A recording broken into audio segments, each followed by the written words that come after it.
Good evening, and welcome to the June 24th, 2025 meeting of the Westminster Planning Commission.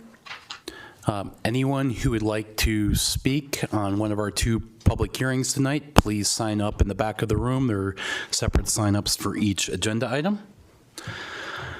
And with that being said, will the secretary please call the roll? Commissioner Pegg. Here. Commissioner Kinnear. Here. Commissioner Zhang. Excused? Commissioner Mayo. Here. Vice Chair Carpenter. Here. Chair Boschert. Excused? Commissioner Calling. Excused? Commissioner Dunn. Here. Commissioner Tomacek. Excused. Thank you. Great. A quorum is present, and both of our alternates will be voting tonight. So, first item on the agenda is the consideration of the previous meeting minutes from May 27th. May we have a motion for approval, please? I move that we approve the meeting minutes from May 27th. May 27th. Great. Thank you, Commissioner Kinnear. Have a second? Second. Thank you, Commissioner Dunn. It's been moved and seconded. All in favor say aye. Aye. Aye. Opposed? Motion passes. All right, next on the agenda,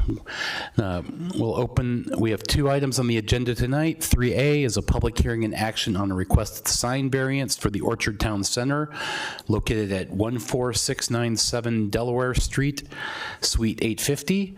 And item 3B, public hearing and recommendation of an official development plan for Uplands Filing 2, Block 2, PA-B2.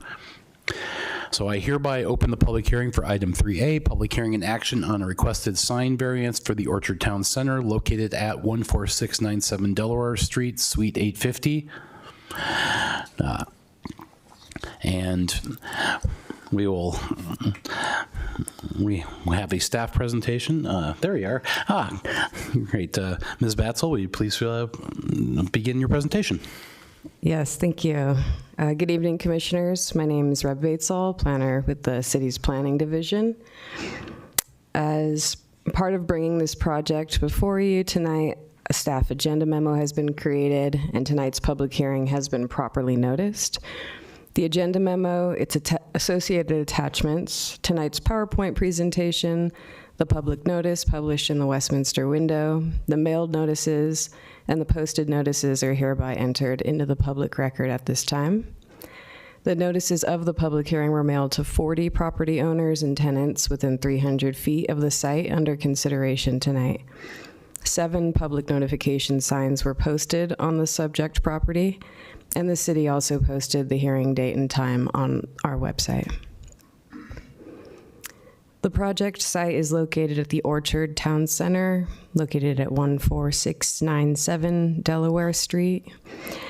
And the sign is proposed within an existing landscaped area directly north of the intersection of 144th Avenue and Delaware Street. The applicant is requesting 2 variances in order to deviate from the sign regulations. The first is the request for a 40-foot tall flagpole, and the second is the request for a 96-square-foot flag. The Westminster Municipal Code considers a flag as an incidental sign and limits the size of the sign depending on the land use. And the maximum allowable height of a flagpole on a property with a commercial land use is 35 feet, and maximum sign area is 60 square feet. The applicant provided a site plan exhibit with their variance request. This site plan shows the proposed location of the incidental sign, requesting a variance from the sign regulations. In section 11.11.13E2 of the Westminster Municipal Code, there are 6 criteria that must be met for the Planning Commission to approve a sign variance. Staff finds that 2 of the 6 criteria have not been met. The first criteria is that the property has a special circumstance or condition that would restrict the effectiveness of the sign.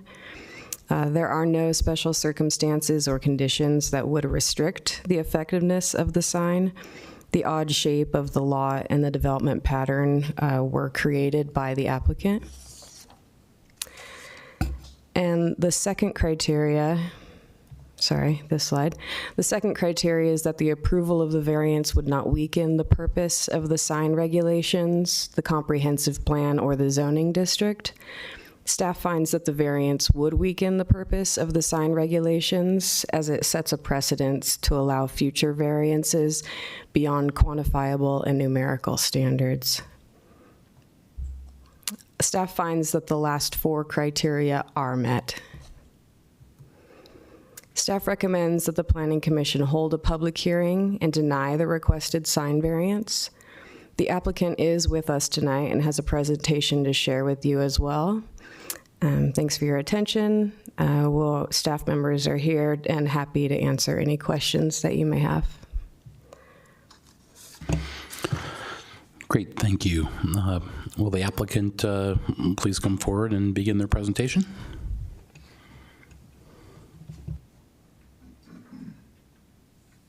Thank you. Good evening. I'm Mark, General Manager at Orchard Town Center. And let's see, there we go. The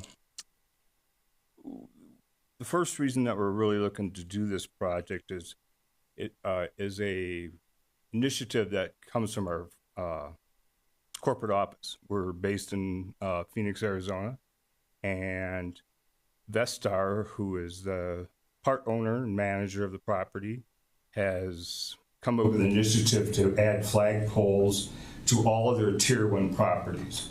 Tier 1 properties like their Class A property, which Orchard Town Center is one. And we think that it really reflects, like Orchard's values about community and engagement, care. So to us, it's a part of who I work for, but it's also part of the community here. And on this slide, you'll see a blurb from the Arizona Progress and Gazette about when Vestar rolled this out, because the majority of our properties are in Arizona.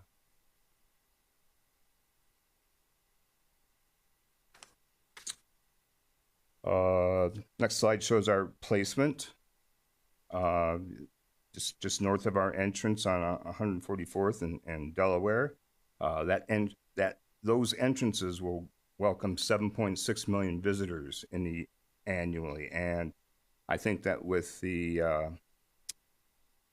landscaping and because out front there we keep it very trimmed, very kind of formal in a sense. I think the flagpole will do very well, look very well.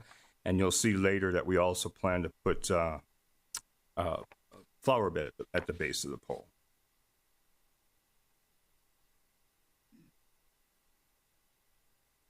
Here's some technical specifications. The height is for 40 feet.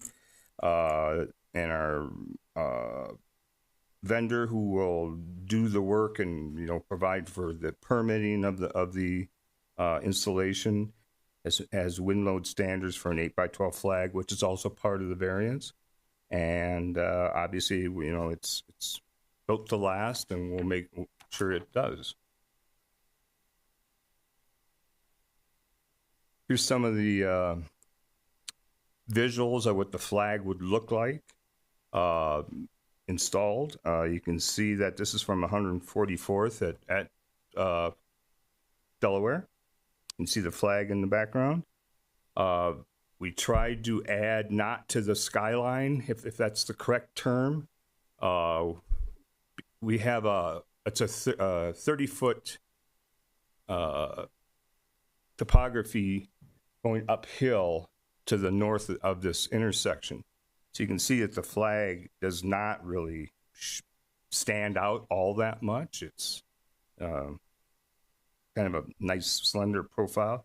We spent a lot of time determining the right size of flagpole for this project because of that topography change from 144th on up to, actually our topography goes from 5200 at this intersection right here, 144th and Delaware, to 5230 at the corner of Orchard Parkway, and 147th Avenue. That's kind of what we feel we're facing, and that's why we've asked for the variance on the height.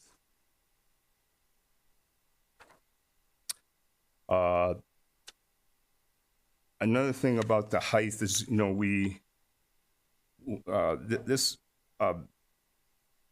photo here, or this, simulation of what the flag would look like, you can see with the arrow, this is at 144th, almost to Huron Street, kind of right, just straight south of Target, if you've been on the property. So that, really the look up and down 144th is not, infringed upon.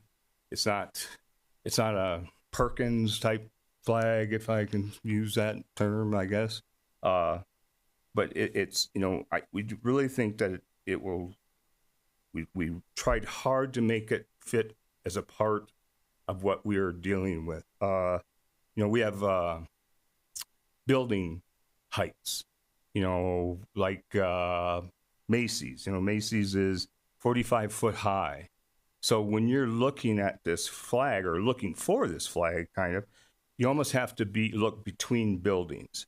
And that's what the next slide is going to kind of show you.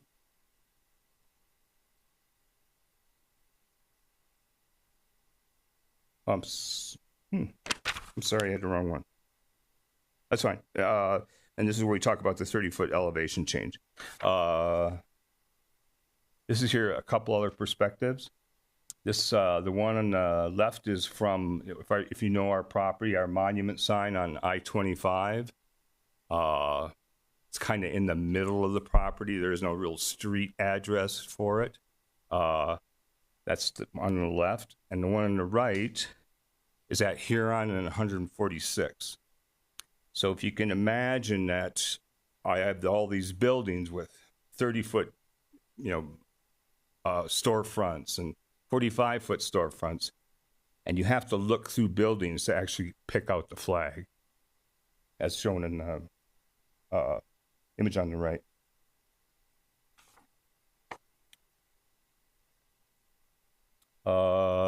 Ongoing care, obviously, we have on-site security and maintenance, and we plan to raise and lower the flag as required by, it's not required for a private, but as suggested by federal and state government. Keep it looking good. Like I said, plan to put some flowers at the base, kind of keep the little bit of color out front there. And can I get that slide back that you had, were the two items that we did not meet? Is that possible for me to?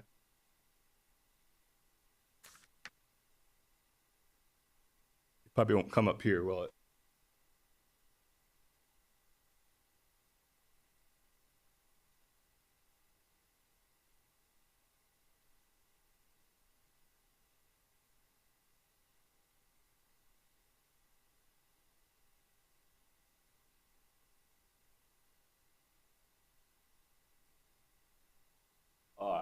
I kind of argue on the first one for sure. I think there are criteria or conditions, and that's why I talk about the, because we have not only a 30-foot elevation change going north, we have a 5.5-story hospital across the street from us.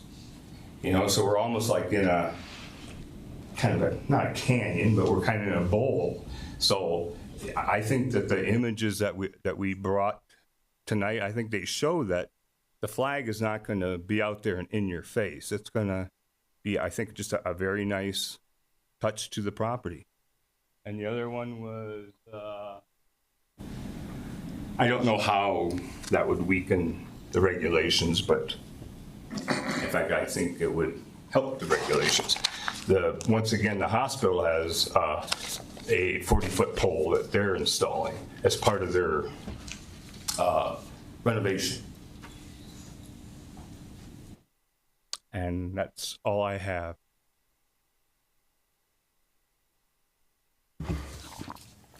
Great, thank you. Commissioners, do you have any questions for either staff or for the applicant at this time?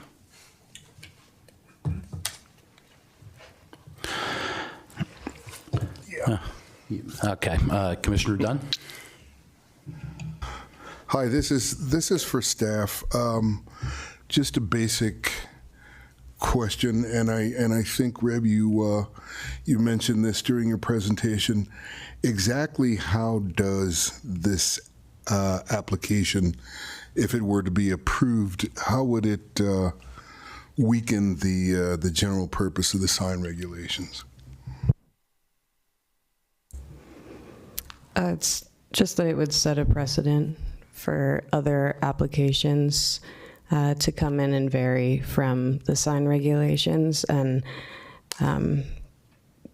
they would be able to say that special conditions do exist on the property if we set a precedent by allowing this one to deviate from the sign regulations and saying it meets that criteria. Thank you. Commissioner Pegg? My question is for the applicant. Why doesn't a 35-foot flagpole and a 60-square-foot flag work for you? I think it's because of that elevation change. As you look in those images, you can see that because it goes up and away, I think it really, the images are based upon a 40-foot pole and a 96-square-foot flag. And I think those images get lost, you know, when you start adding trees and buildings and such. And I just think that,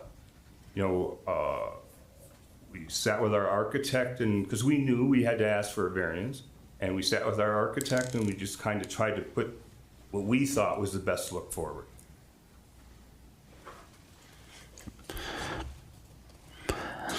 All right, Commissioner Mayo?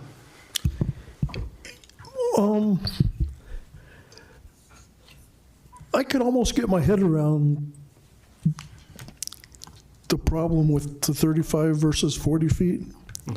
With the 30-foot elevation variance, you know, to me, that is a little bit of a hardship unless you created that 30-foot variance, which I don't think you did. Where I'm struggling is getting my head around, why do we need a 40% bigger flag? That's where I'm getting stuck. Okay. That is, you know, based upon flag and pole ratios, that is the size flag suggested for a 40-foot pole. You know, if you look up, you have X amount of height flag, there is a ratio that the flag should be this size. And that's what's considered correct. Right, but with the 30-foot variance from distance-wise and the building height, I mean, I'm not sure I equate those two. I mean, maybe someone can get me there, maybe the public testimony can get me there, but I can understand why you might want to pull a little bit higher so people could see it over the buildings and over the trees. And those people that are looking over the buildings and over the trees don't care about any ratios. So I'm struggling. Okay, that's the information that I have is, like I said, there is a ratio for height versus square footage of a flag. Commissioner Dunn?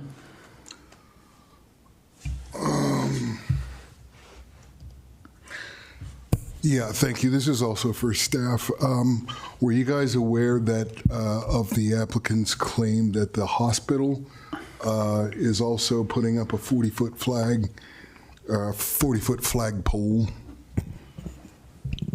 Commissioner Dunn, no, I'm not. I'd have to look at the building permits to verify that's correct, but I don't know the answer. Okay, thanks. I have a question for the applicant. The detail that you included in the packet, or that is included in the packet, It shows an exposed length of 40 feet, but that's 40 feet only goes to the top of the pole, but then above that, there is the pulley, what they call the single sheave truck detail, and then above that is the 8-inch gold anodized aluminum ball. So I assume that 40 feet is actually 42 feet or something. 40 It should be 18 inches, and what I was told from our contractor is, this is a 40-foot pole, and it has a 40-foot blank, and then 18 inches on the top for the ball. Yeah. So I guess the question for staff is, would you consider that a 40-foot pole, or would you consider that a 41.5-foot pole? We would consider that a 41.5-foot tall pole. That said, though, if you approve this variance, we would grant whatever that drawing shows, as that would be what has been presented to you at this variance. So, okay, got it. And then just so we know why we're here, why are flags considered signs? that has to go to the definition of what is a sign. So the city's sign code, Title 11, Chapter 11, includes a specific definition for a sign. And it says any device that brings attention or seeks attention, draws attention. So that is a huge, broad definition that includes many various things, including flags. Okay, great, thank you. Any more questions or comments from the commission? If not, I'd like to hereby open the public testimony for item 3A. Madam Secretary, have we received any emails or voicemails on this? No emails, no voicemails, and there's no names on the sign-up sheet for the back. Okay. Anyone in here who would like to speak, this would be your time. Seeing no one running up to the podium, I will then close the public testimony and continue. We can either have more discussion or have a motion.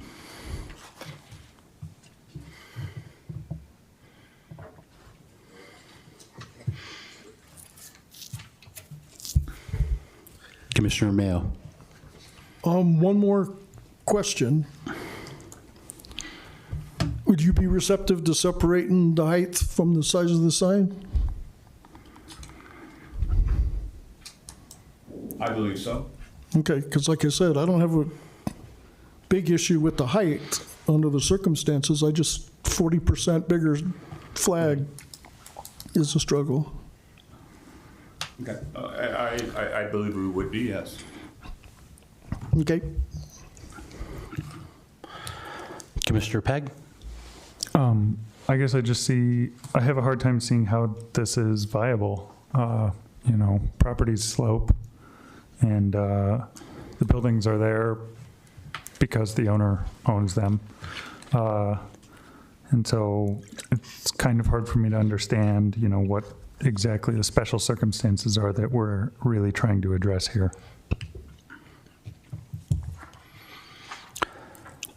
Well, I would suggest from the height of the pole, I think topography can be considered a special condition. So that is it could be. There's a lot of, you may not agree, but there are, could be agree to disagree. Where did the size of the flag come from? The maximum, the max, what we say is what, 60 square feet? Yeah, where does that come from? Yes, Vice Chair. Westminster Municipal Code, Section 111111A, which is included as an attachment, has all of the maximums for the commercial zone for the height of the pole and then the size of the flag. And so the maximum allowed for the pole is a 35 feet height, and then the 60 square foot flag. Okay. All right. Thank you. Any further questions, or Commissioner Kinnear? Thanks. I guess from my perspective, if we're going to grant a variance, there needs to be some justification where we have 6 criteria that are mandatory. We have the 2 that are not met. As I understand, the issue that you're trying to address is one of a slope up of 30 feet from one street to where the flag would be. And I guess part of it is, I'm not as smart as your architects and engineers, but it seems like when you're putting a flagpole on a rise, it's even more evident or more visible. So increasing the height of a flagpole on top of a rise is counterintuitive to me. And so it doesn't seem to be a sufficient justification to provide a variance. The other comments that you made dealt with buildings being 45 feet high and a 5-foot hospital. I'm not sure how raising a flagpole height 5 feet to 40 feet is going to overcome that valley problem if the buildings are taller even than the modified pole height. So from that perspective, I don't see a justification for deviating. I think having a flag pole and a flag there is a fantastic idea. I just don't see that there's a need for a variance, and having a 35-foot pole with a standard size flag would probably be very nice there.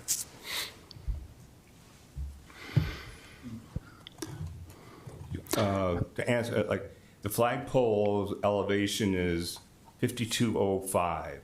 So the lowest point is 144th in Delaware.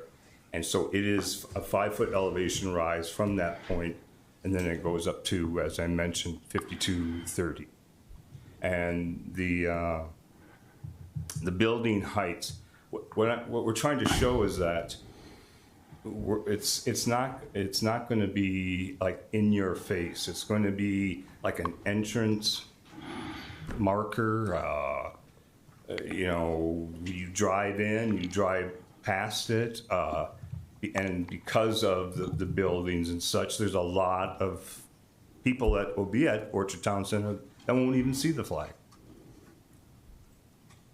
And then, like I mentioned, the hospital across the street, that's a 5.5-story building. So it's kind of boxed in, I guess, is how I would describe it.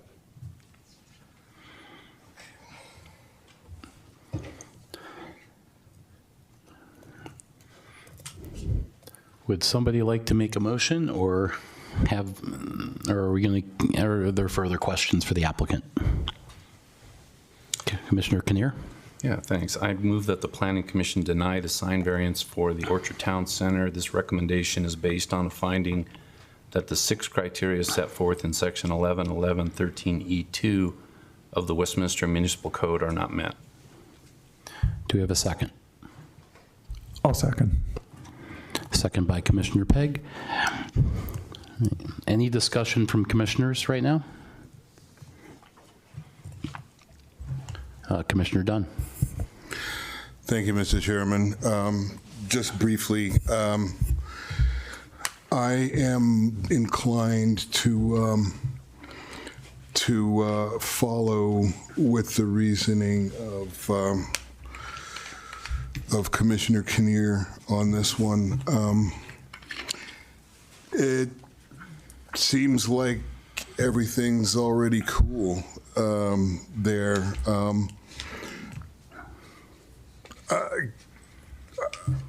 I take it people can see the flag now, those who want to. But yeah, I can't go along with a variation for a bigger flag for the purpose of, I'm not sure, so that more people can see it.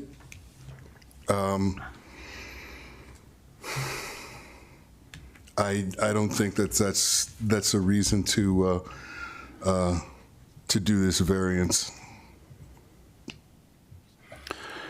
Thank you, Commissioner Dunn. Any other comments? I'll just say that I'll be voting no on this. While I agree with my fellow commissioners in part, I think that the special circumstances for the higher flagpole, I think that is justified based on the topography. Where I'm stuck is that the letter of our sign code says 60 square feet. And while I think it's ridiculous that flags are considered signs as a personal matter, it literally says in the municipal code that a flag is a sign. And therefore, we have to judge it based on such. Were I to grant a 60% exception to what is defined by the letter of the Westminster Municipal Code as a sign, I would be abdicating my duty as a planning commissioner. So I'm voting no because of the height, because I think the height is justified. But I don't think you pass there. I think that would have to be a city council action to override the sign code, from my view. Could I ask a question, please? Are we voting on both of them, or?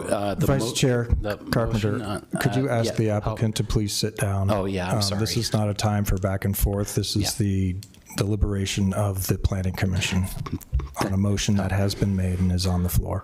Thank you, Mr. Graham. Yeah, that's the point. We're beyond the question and answer point. So, and that's okay. So, yeah, and you're welcome to sit. The bottom line is the motion on the table is to deny there. It is not to deny based on to go 50-50 height versus size of the flag. So. There's no other comments, or is there? Commissioner Mayo. I agree with Mr. Vice Chair. I can see a justification for the 5 feet. I can't see a justification for the size of the flag. So if you were to come back, in my view, with just asking for the 5 feet, you'd probably get a yes from me.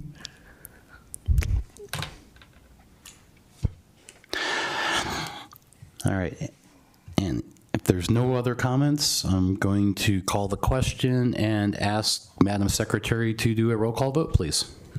Could I ask the commissioner that made the motion to please clarify that motion one more time for the record? That was me. Thank you. Yes, I move that the Planning Commission recommends City Council deny the official. Wait. Oh, I got the wrong page. Yep. Move that Planning Commission deny the sign variance for the Orchard Town Center. This recommendation is based on a finding that the 6 criteria set forth in Section 11.11.13E2 of the Westminster Municipal Code are not met. If I may, Vice Chair Carpenter? Yes, please, Mr. Graham. So a yes vote on this motion by a majority of those seated would result in a denial of the variance. A no vote on this would actually probably require another vote. Another motion. Yes, That's another clear. motion. Thank you. Great. Thank you, Mr. Graham.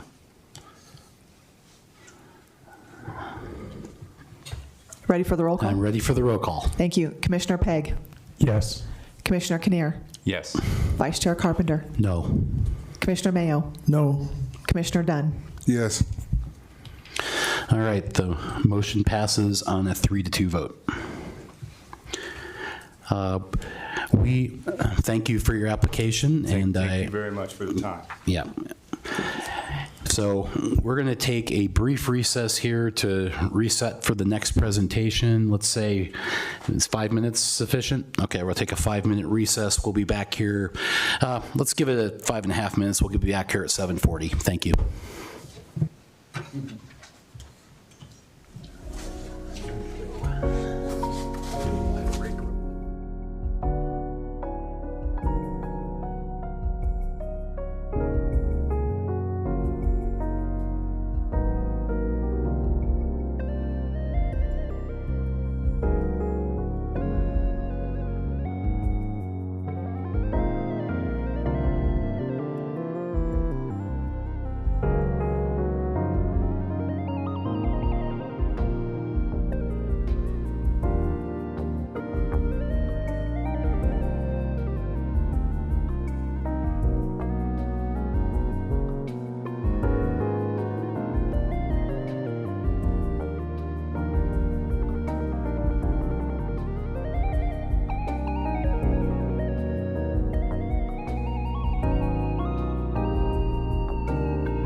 Welcome back from recess.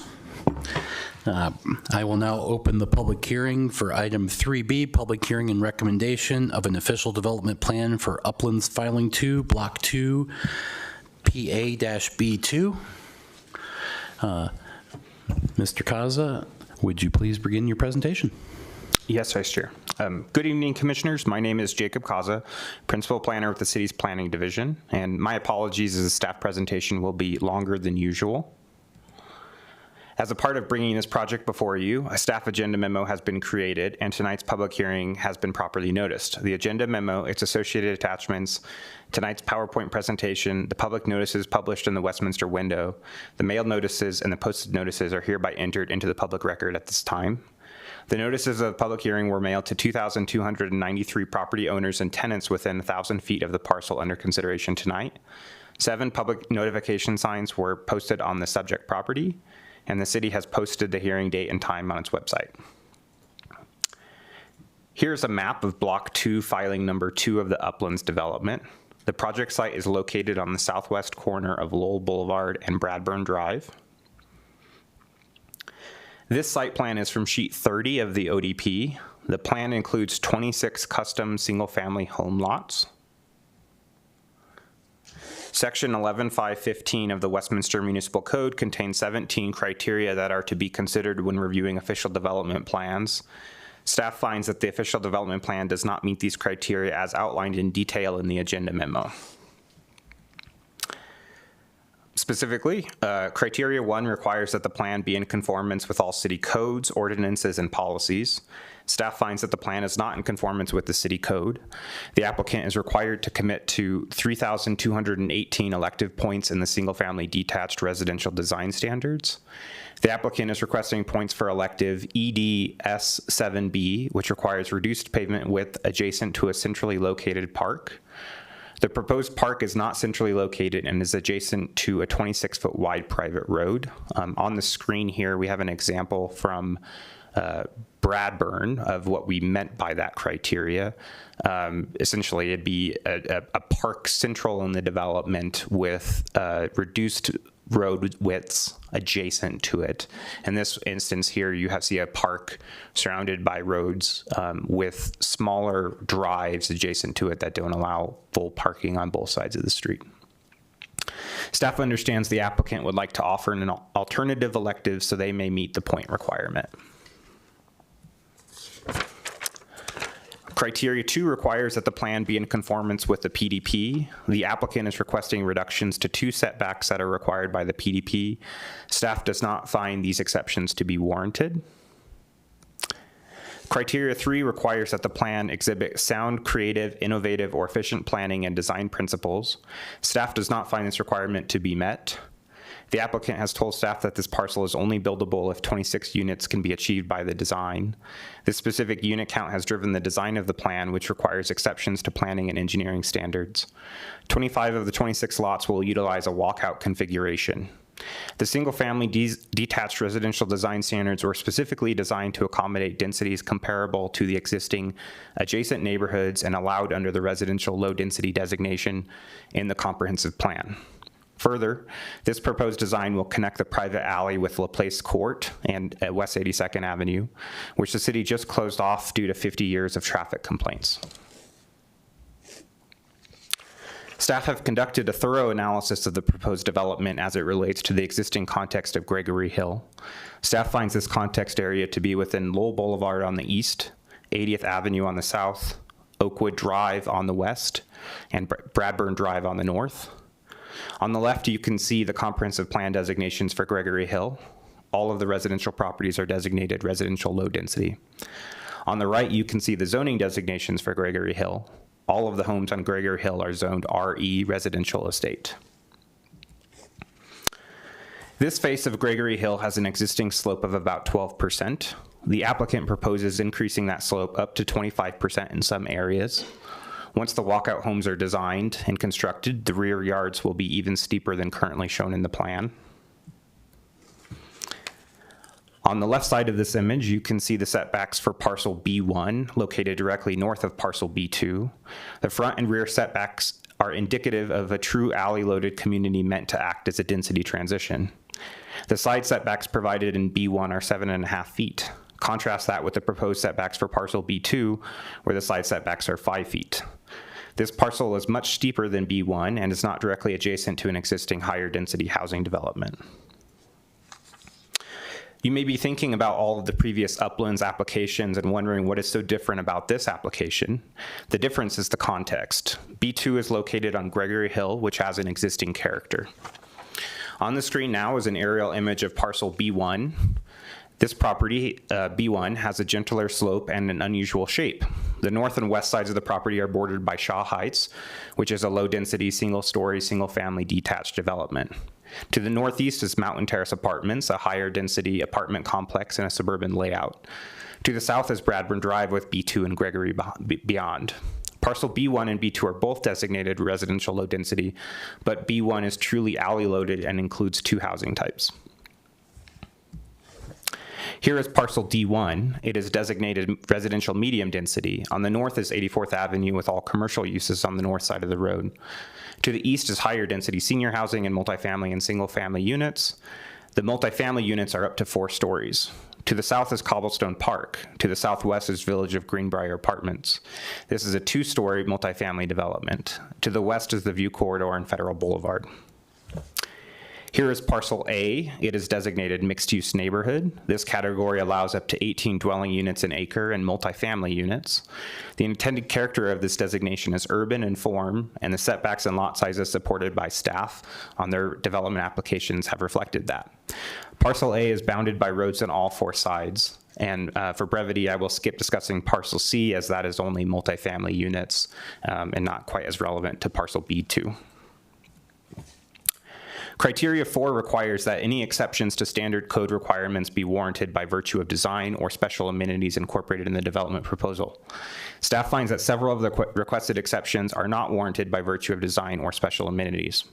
First, the applicant is requesting a modified street section. This is solely to preserve unit count. The local road section is intended to be the guest parking for a single-family detached development, as the city parking standards do not require on-lot guest parking. Staff have heard loud and clear from City Council and this commission that we need to consider guest parking as well. The proposed road design allows for only 17 parking spaces, and no parking is allowed on Newton Court, the private alley.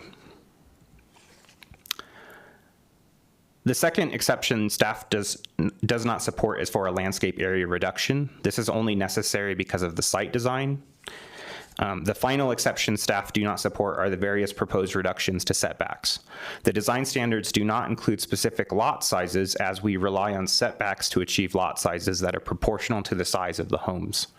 As a part of staff's analysis, we calculated all of the lot sizes on Gregory Hill and measured all of the existing setbacks through aerial imagery. Gregory Hill is a very unique neighborhood with diverse home designs that have been created over the last 130 years. The smallest lot size in Gregory Hill, in the context area staff defined, is 6,586 square feet. The largest lot size is 33,379 square feet, and the average is 13,499 square feet. The applicant proposes a minimum lot size of 4,079 square feet, a maximum of 9,196 square feet, and an average of 5,234 square feet. The average lot size proposed by the applicant is 39% of the size of the average lot in Gregory Hill. The proposed development will have a different character than Gregory Hill. As you might have guessed, Gregory Hill also has unique existing setbacks. Some of the homes were built before the city had a zoning ordinance, while many of the others have setbacks that are used to address the grade. The average setbacks for Gregory Hill are front 36 feet, left side 19 feet, right side 21 feet, and rear 41 feet. The applicant is asking for setbacks tailored to 3 different lot types. The requested front setbacks are to ensure that any homes designed over 30 feet in height at any point be accessible to a fire aerial apparatus. That's the reason why they're using a build to line. The side setbacks, as previously noted, are requested at 5 feet. The rear setbacks are 15 to 27 feet, depending on the lot type. The proposed development will have a different character than Gregory Hill. Finally, in order for exceptions to be approved, they must be warranted by virtue of design or special amenities. The applicant has not demonstrated how these are warranted by virtue of design. It is not a true alley-loaded community, nor are we adapting the design standards to fit a level of density that they were not designed for. The PDP did not include any provisions for clustering the homes because of the view corridor or the PLD. And this development is simply all front-loaded single-family detached homes. 25 of the 26 homes will be walkout homes. The plan does not include any special amenities. All the amenities that you see included in the plan are provided either because they are minimum requirements or electives. Criteria 5 requires that the plan be compatible and harmonious with existing development. As staff have explained earlier, we do not find the plan compatible with existing development. During the concept plan review, City Council indicated a desire to see the homes address Bradburn Drive. We do not believe this plan achieves that. The homes in B1 will front onto Bradburn Drive with a 44-foot setback. They will look into the rear of 2 rows of homes going up the slope of Gregory Hill. For criteria 6 and 7, the plan must provide for protection from adverse influences and have no significant adverse impacts. Staff finds that the plan does not provide for the protection of adverse influences and that it does have significant and adverse impacts. The proposed alley will connect to the new cul-de-sac on 82nd Avenue. This is contrary to the city's direction to close LaPlace Court to through traffic. The alley will be open upon initial construction with a gate that will be locked in the open position. The turnaround in the alley is only sized for a 30-foot box truck. Any larger truck will need to exit through the alley. We have not discussed the mini delivery trucks and vans that only follow GPS and will utilize this alley as a cut-through. If the city receives a large number of complaints, the city could direct the HOA to close the gate and limit the access as a mitigation of the traffic impacts. The city's fire department does not support this mitigation measure as it will increase response times even with an automatic opener. Criteria 8 requires a safe and harmonious grouping of structures. Criteria 9 requires that the development standards be in accordance with sound design principles and practice. Staff have already conveyed their reasonings for stating that the plan does not meet these 2 criteria. Criteria 10 requires the design of the structures to be compatible. The plan includes some architectural standards but leaves a lot of freedom as this is meant for custom homes, and 25 of the 26 homes will be that walkout configuration. Criteria 11 requires that screening be provided to address undesirable environmental effects. The 2 largest environmental effects will be the view of the city's water tanks and the noise from US 36. Criteria 12 requires landscaping be in conformance with city code. Other than the requested exception, the landscaping is adequate. The 12 to 25% slopes in the side and rear yards will be a challenge for future homeowners. Criteria 13 requires the streets be suitable for the traffic. Staff are concerned about the alley connection to West 82nd Avenue and the potential impacts of cut-through traffic. Criteria 14 requires that the streets and drives be designed in a safe and convenient manner. As staff have already mentioned, the alley does not meet this requirement. Criteria 15 requires the pedestrian infrastructure be safe and convenient. The site plan is suburban in nature and will have okay walkability. The transit stops are too far away to expect any of these homeowners to use transit. Criteria 16 requires that the proposed utilities be adequate to serve the development. Staff does not support the utility design as it was dictated by the alley. On the screen, you can see their utility plan from sheet 21 of attachment 2. In blue is the proposed water line connection that is required by the existence of the alley. In red is the staff preferred connection if the alley were not included. The applicant's design requires a 5 times longer connection. Finally, criteria 17 requires that the applicant is not in default and does not have outstanding obligations to the city. The applicant is currently meeting all requirements. However, they have not provided a timeline to the city for when they would construct the commercial component in parcel A, nor the clubhouse and pool amenities that are required by the preliminary development plan. Those are required before the issuance of the 1,176th residential unit building permit. With this ODP, Uplands will be fully entitled for 1,330 residential units. Staff recommends that you hold a public hearing and recommend that City Council deny the ODP. Staff finds that a recommendation of denial of the application would meet the city's strategic plan priorities, access to opportunity, and resilient infrastructure, as the development proposal lacks diverse housing choices and includes inefficient provision of public infrastructure. That's the end of the staff presentation. Over the weekend, staff received 3 questions from Vice Chair Carpenter, and we would like to read those aloud at the public hearing. So this is the first question. Under item 3B uplands, under the code analysis for 11.515A8, it mentions council's concept plan review for the site.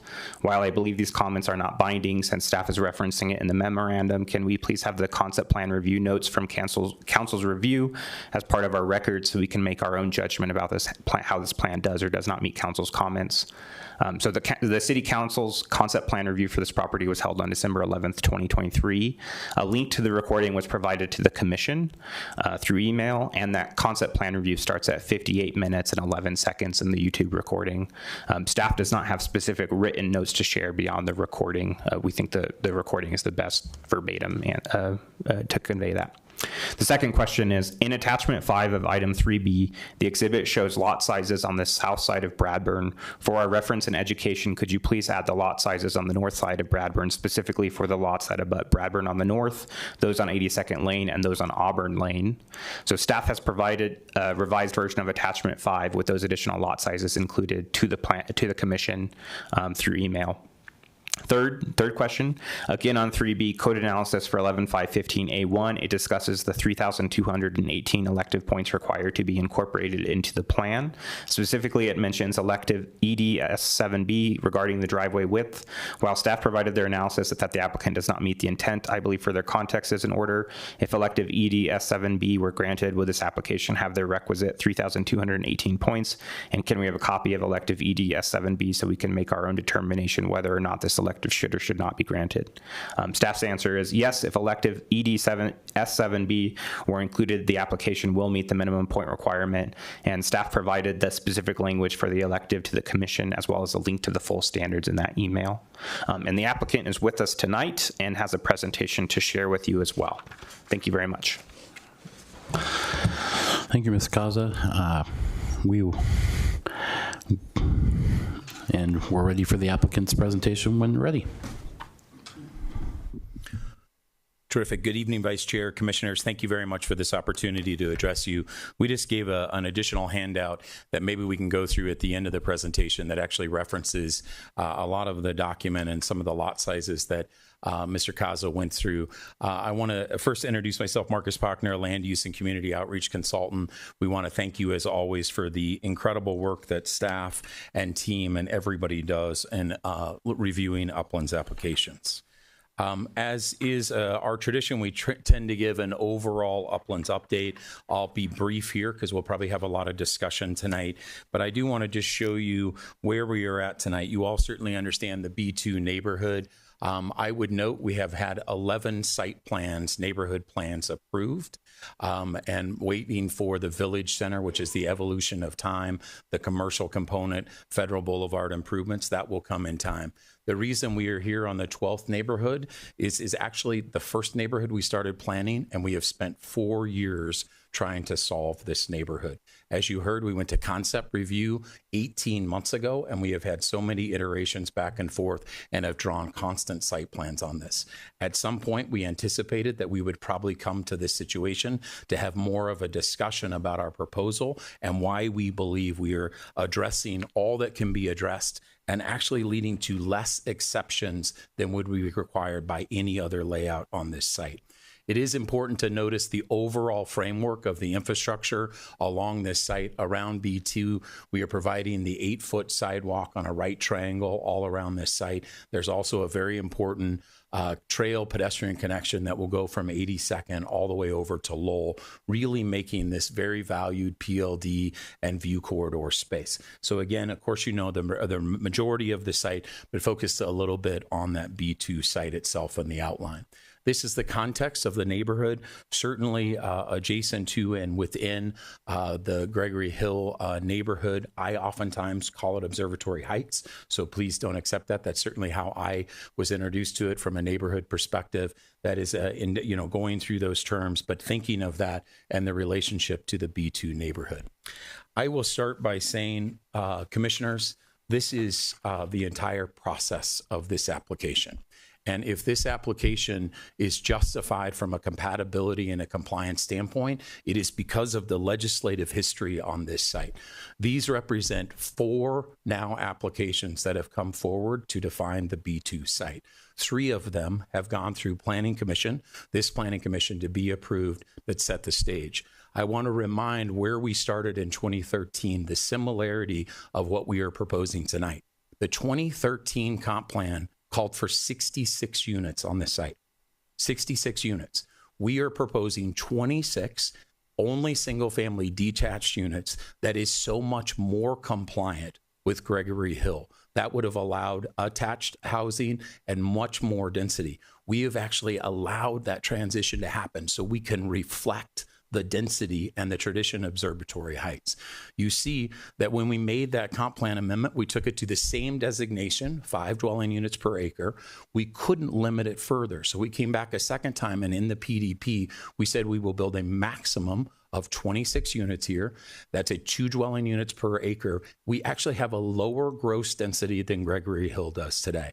You can look at the chart that goes through all the lot sizes. We have a lower gross density. This is a density transition neighborhood that we are proposing, and is in full compliance with defining the character. So this really shows how consistent we have been to develop this plan over 4 years. This shows the recap that Commissioner Carpenter, I believe, asked the questions about the comments from City Council in that. Of course, these are advisory. I would point to that we had very positive discussion about the density transition, how important this site is, density from the north, making that transition from Mountain Shadows, which is at 18 dwelling units, the apartment building there, from B1, which is right at 5, our site, gross density right at 2, and then transitioning to Gregory Hill, which is just over 2. Again, really understanding that transition. You can see that we had the same exceptions with the change of, we added an attached sidewalk exception here when we presented this plan. Very similar going through and really the integration of the feedback back from City Council. I do want to note, we have absolutely no angst. Jacob and our teams have worked together remarkably well over an incredible amount of time. We fully understand the analysis that has been done. But here is our point. These are the primary objections. I'm going to go to the elective points first. We have proposed an alternative solution that would allow us to add an additional bike repair station, and then we would exceed the elective points. So we believe we can comply with that. We've made that proposal to staff. So again, we believe. So we're really focused on those first 3 designs. We're going to go through those tonight. I'm not going to counterpoint anything Jacob has said, although we would argue, and we hope we get the chance to argue, that the alternative design here, removing the alley, leads to so many more unintended consequences and actually really hurts the character of this much more and maybe makes the site unbuildable. And we're happy to go through that at any level. I do want to just talk a little bit about the context of this site. We always talk about how we plan from the outside in. We can say only Gregory Hill, but we have to look at the planning context and how this site addresses Bradburn. This again shows those density transitions and, very importantly, the sequences of events. The first thing we did was dedicate the PLD, 7 acres on the east side of this site, which was originally part and is part of that B2 parcel. We then solved the Laplace Court situation, the 40 years, as Jacob said correctly, of that traffic situation, but we did it in B1. Why? Because it was such an important site. We agreed to do those infrastructure improvements. So we made those solutions early. Now we're trying to tie back into that in the proper way for a solution that we helped design. This really does show the context, the outside-in constraints that are on the site. I would just remind us from whence we have come. This was Bradburn. This is where we started and how we have designed this remarkable street. We collectively, the community, planning commission, staff, really to think about now, if you go on that site today, the engagement of that street, the activity of that street, but you see the difference in how Gregory Hill is separated by the water towers. The water towers define where our site is on B2. That is the transition there of that neighborhood. We have now really embarked upon how to make Bradburn a great street, and we believe that we have done that with staff. This shows it in complete reverse fashion if you flipped a drone around and you were above B1 looking back to the south. But I just want to define here, you can really see the contour and the grade changes here. You also see how disjointed this is from existing Gregory Hill. The very first neighborhood meeting I had on this site was in Observatory Heights. They said, we want these to be the best homes you do, the highest price homes, and we don't want you to connect to our site, and you better find a way to solve Laplace. We believe we have done all of those things. The site demands that, but we have really tried to stay true to the vision that was laid out in those first community meetings. Now outside in, here's the internal constraints. This really shows you a lot of those challenges that are on the site. 37 feet of fall from the southern end of our site down to Bradburn. How do we build into that? That's why we show 2 rows of homes in every site plan that we have submitted. You see the site access must line up with the B1 access, right? Makes perfect sense. And then the solutions that we designed on 82nd, you really see that Laplace Court solution. So again, just we can walk through this, but this shows a lot of the internal constraints on the site. Then the roadway requirements, the slope that is on this site, and why we have solved it with this roadway. Osceola, and then the private alley behind the site, how important that is and how it absorbs the grade and really makes this site developable. I would also challenge as we transition here to now the plan, the lot layout. The reduction of 2 or 3 lots on this site doesn't change a thing. It doesn't change really the lot sizes. It doesn't change the community layout. The layout of this community is defined by the roadway, the topography, and the challenges of this site. So we either are talking about getting rid of the alley and putting very significant fence or very significant blocks behind the house to really separate that, to bury the site and blow that down. That's the challenge. Or we keep a very limited alleyway. That is the challenge of this site, and we believe how you address it correctly. We're going to transition here to the neighborhood plan. I'll certainly come back, but we want to walk through the initial constraints on the site, why we've ended up where we are, and that 4 years of collecting planning. Brad's going to walk us through the site plan, and then I'll come back and address some of the approval criteria on the site. Brad. Good evening, Commissioners. Brad Haig, Norris Design. Thank you for your time this evening. Marcus painted the bigger overall picture of the why and how we've got to this point. I'm going to add a little more detail specifically to the site plan, which completes the planning transition in housing types and density between the existing homes in Gregory Hill and the detached homes in B1 to the north by providing 26 custom or semi-custom front-loaded single-family detached homes on 6.09 acres of buildable area. This design responds to the site's existing significant topography, as Marcus mentioned, while we're integrating into the approved homes of the B1 neighborhood to the north and the transition to lots to the Gregory Hill neighborhood, while creating a cohesive community and engaging the pedestrian experience. This neighborhood provides one primary access on Osceola, connecting to the B1 site to the north along Bradburn. Fire access is accommodated throughout Osceola Way, Newton Court, and terminates into the emergency access only gate, which is provided at the newly improved West 82nd cul-de-sac. The blue asterisks on the screen indicate where garages will be located, showing how the homes are terraced across the existing topography with walkout conditions, as Jacob mentioned. The purple star represents our publicly accessible private open space, which is surrounded by the view corridor and the public land dedication. An 8-foot regional trail connects to the south, connecting to Lowell Boulevard. We really like the way this view looked. It talks about how that slope is integrated with the housing. I wanted to note the housing here is just conceptual. Since it's semi-custom homes, they will be designed later, but this gives a form and feel of how those would look and feel into that slope side. It looks at the right-of-way also along Bradburn. Look at the improvement for what Marcus had on the slide before with the ditch and the 2-lane road. A lot of improvements been done there. We think it's very visually pleasing, tree-lined streets. And also stepping down from the water tanks in the background. You can also see with the 8 acres between the PLD and the water tank site, the distance we have between Gregory Hills. So there's significant area behind our parcel. Next, I'm going to show the view corridor study. This was something we've done along the way. This has been dedicated. This is looking from Lowell Boulevard, preserving those mountain views for everybody to see. Next, I'm going to walk through 3 sections. The upper right is a key map to where those sections are cut. This section is AA. This goes from our main entrance up to 82nd Avenue cul-de-sac. You can see some of the slopes range between 10 and 20%, creating some challenges, but we think we've accommodated those with working lots into that setback. You can see the dashed line shows the existing grade that we're trying to work with. Section B, cut from Bradburn to the left to the water tanks to the right. This section shows how the homes are terraced across the existing topography and how they sit below the existing water tanks. With a roughly 10% cross slope across the lots, utilizing front-loaded homes with walkout conditions to help take up that 37 grade of change Marcus mentioned. Section C is our steepest area in the neighborhood, cut to the furthest east where the grade is the steepest. This dashed line represents the existing grade, and you can see how we've incorporated into that, working with walkout conditions to tuck into that. As mentioned, the neighborhood amenities, the publicly accessible private open space. We've got a shelter, we've got a play element, we've got an open turf area, significant seating areas. This is located adjacent to the PLD and view corridors to have really connected area in the back side of the site.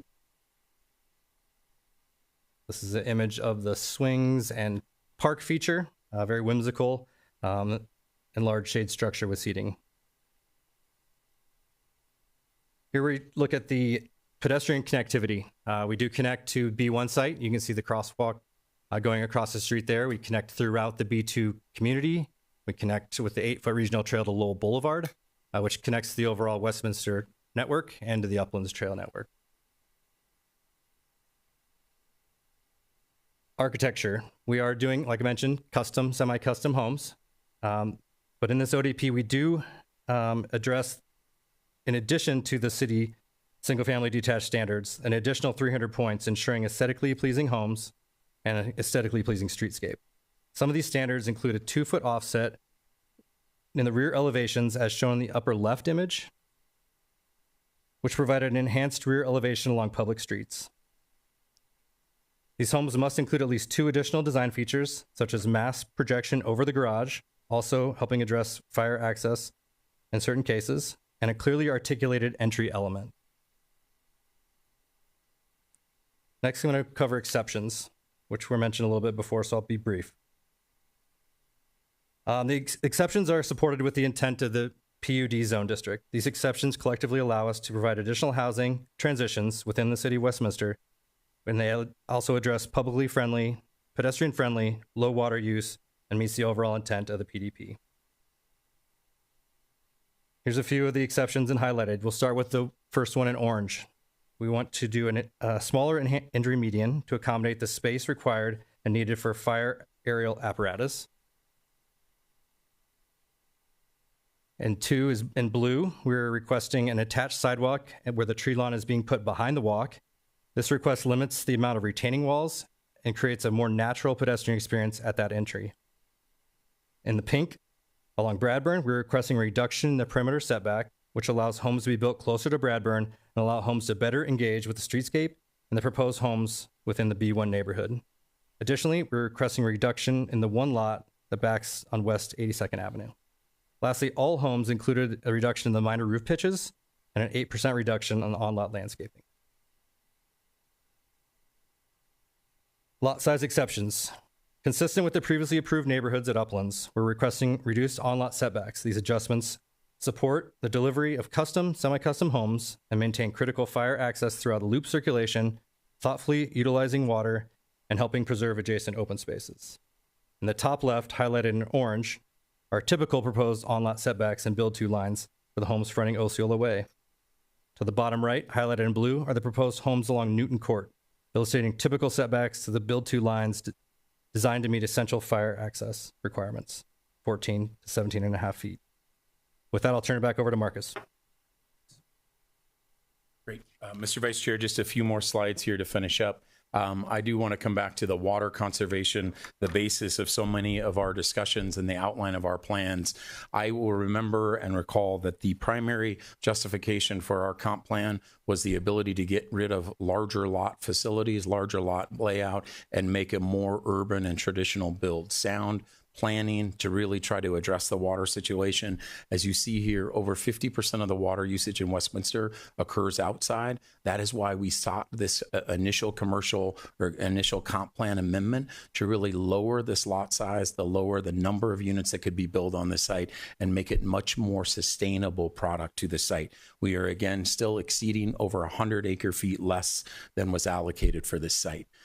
As you all certainly know, your approval criteria, the 17 different approval criteria, we always present a PDP kind of scorecard or that kind of goes over and compares them to really look at that. I would just show you how compliant we are with our PDP.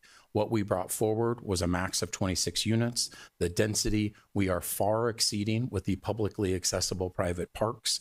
I also want to be sure that we believe our design, by the virtue of our design and the special amenities on the site, are why we are asking for additional changes or exceptions, particularly on setbacks. I would note here a couple of things. I know that Mr. Kaza went through a number of the approval criteria. We submitted a narrative about how we comply. Gentlemen and commissioners, I would offer that this 4-year process that we have gone through is to define the Gregory Hill neighborhood and be compliant with the comp plan and the PDP. We believe this is completely sound planning that leads this forward. And on criteria 5, we believe we are completely harmonious with the existing public and private development surrounding this area. This site is creating 7 acres of open space. Then adjoins the public water storage. 75% of our site abuts public facilities. This neighborhood addresses Bradburn. It does not address Gregory Hill. But regardless, we lowered the density and actually have a lower gross density than exists on Gregory Hill. I can go through each one of these, happy to answer questions. We would argue we are in full compliance with this and all the approval criteria. I will bring you back here to where we started and the opportunity. Why are we bringing this forward with staff objection or some lingering challenges? Because commissioners, we could spend the next couple of years looking at this site. What we did is we engaged 3 semi-custom builders to look at the 2 alternatives and all the other ideas that were offered on this site. And we looked for the most buildable, livable, and pedestrian friendly and neighborhood complementing. And everybody agreed it was the site plan that we were proposing. To get rid of the alley demands that we lower the site, build all retaining walls beside the site, and it completely changes the layout. We also would really point out that our play structure that is there is now adjacent to those 7 acres of open space. We are providing effectively a playground, a very special amenity for that attached open space just to the west of us or to the east of us. So with all of that, we believe we have been very consistent in designing this. We believe we meet all approval criteria. We'd very much like your feedback, your questions, and look forward to the discussion. Thank you very much. Great, thank you. Do we have any questions from the commission for the applicant or for staff? Commissioner Pegg. Sure. Could you, I think this was mentioned in your presentation, but that was a lot. Yes, I understand. Why don't all units load onto Osceola Street again?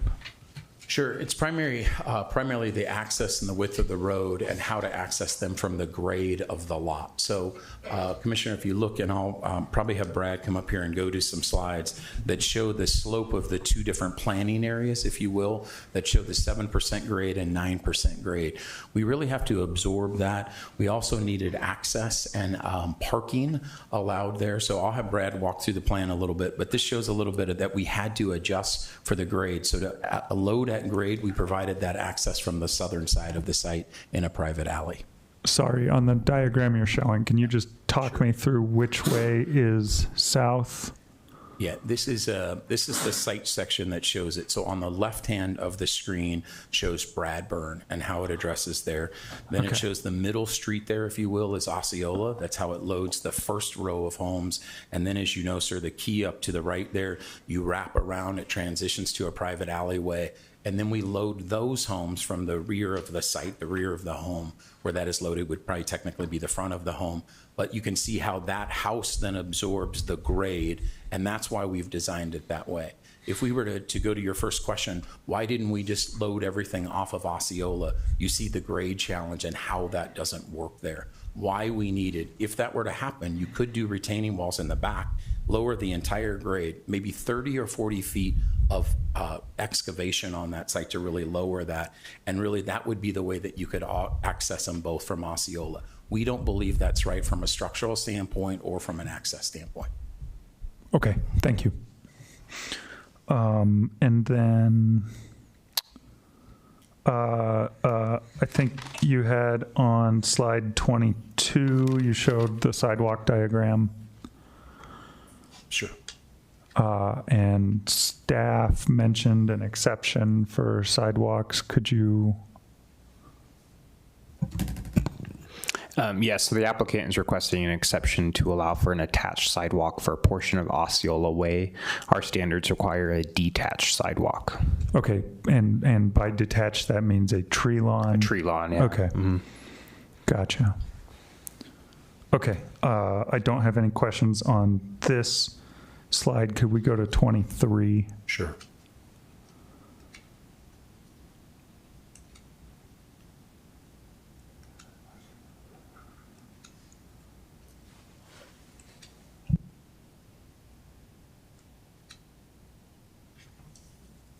Could you clarify what a lot with double street frontage is?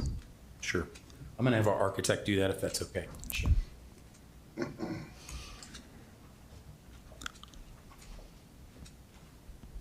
Hi, Paul Brady, Gunn Civic Architects. A lot with double street frontage are any of those along Bradburn Drive. And so these standards are trying to respond to the council's comments of the homes addressing Bradburn there. So their front door and garage faces south towards the cul-de-sac, and their rear elevation faces Bradburn, and that's the double elevation. Gotcha.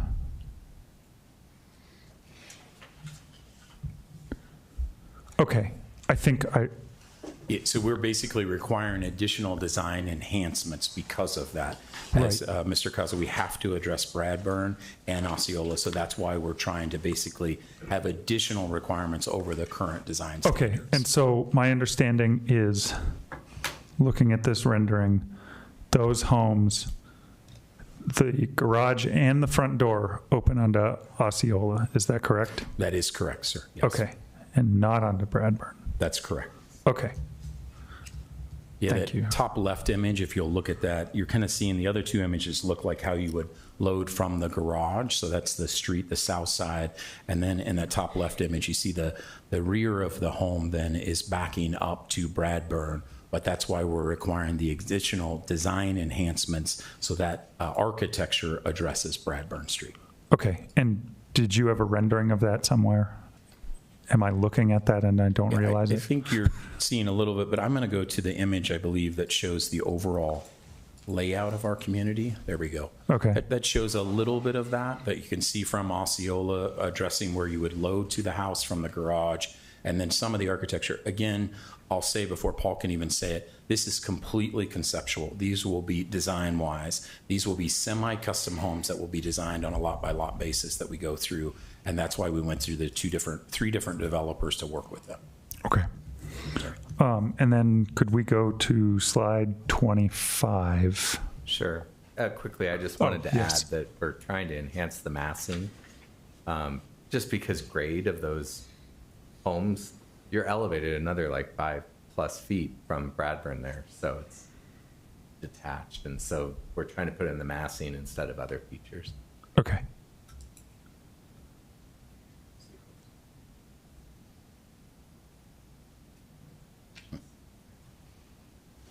Okay.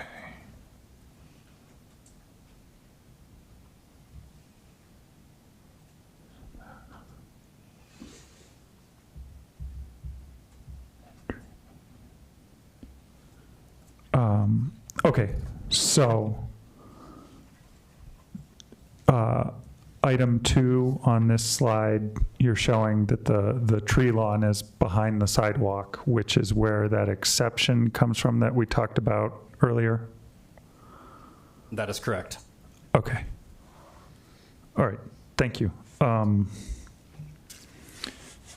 think I have a question for staff. You mentioned the city's strategic priority number 1, which is to promote diversity of housing, right? Correct. And one of the objections that staff has is that this development does not promote that because the homes in the development are not diverse. Correct, Commissioner. And I would more accurately just state the approval criteria for these are 11, 5, 15, 1 through 17. They don't refer to the strategic priorities as part of our requirement for presentations. City staff are required to cite the strategic plan in their presentations and in our agenda memos. It is not a guiding thing that we use in our analysis of development applications. We specifically look at the criteria, but we are required to cite something in the strategic plan. Gotcha. And in that instance, yes, this development has one type of housing, single family detached. So this particular B2 development does not advance more diverse housing types, as that is the vast majority of homes, not just in the Gregory Hill neighborhood, as I call it, but the Shaw Heights neighborhood, the greater Gregory Hill neighborhood to the east of Lowell and such in the area. Okay, thank you for clarifying that. That's all from me for now. Commissioner Mayo. Yeah, am I reading this right or seeing it right that Osceola Way is a city street and Newton Court is going to be a private drive? Of our engineer addressing. Eric Pearson Cage. Yes, that is correct. So the two roadways, for lack of a better term, one of them is going to be maintained by the city and the other one's going to be maintained by the homeowners? Yes, sir. Okay, thank you.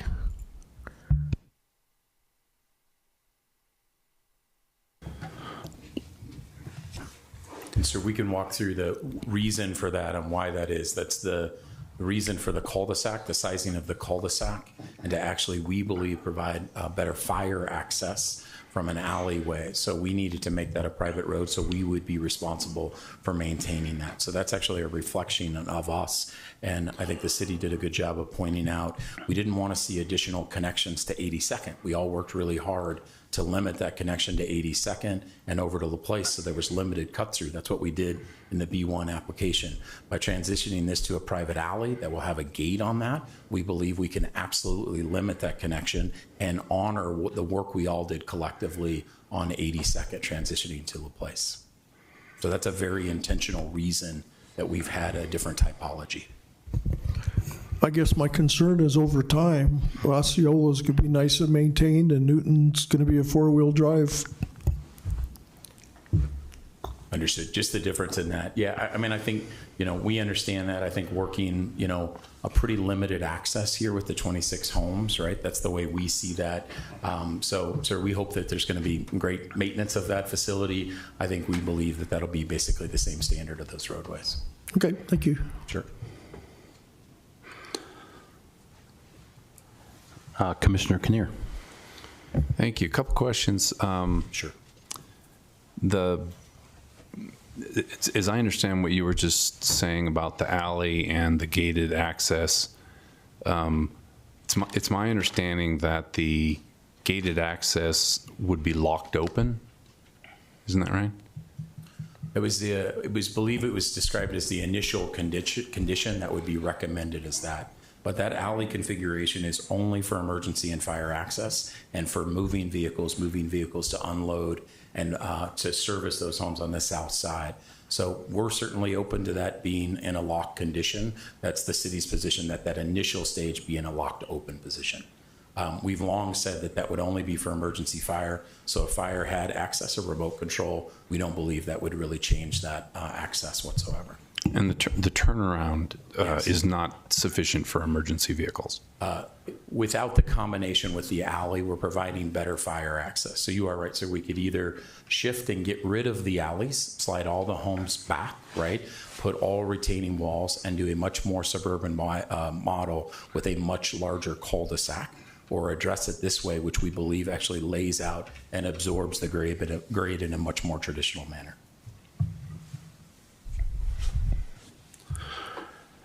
So are you saying that the cul-de-sac does not have the sufficient radius for a fire truck to make a U-turn?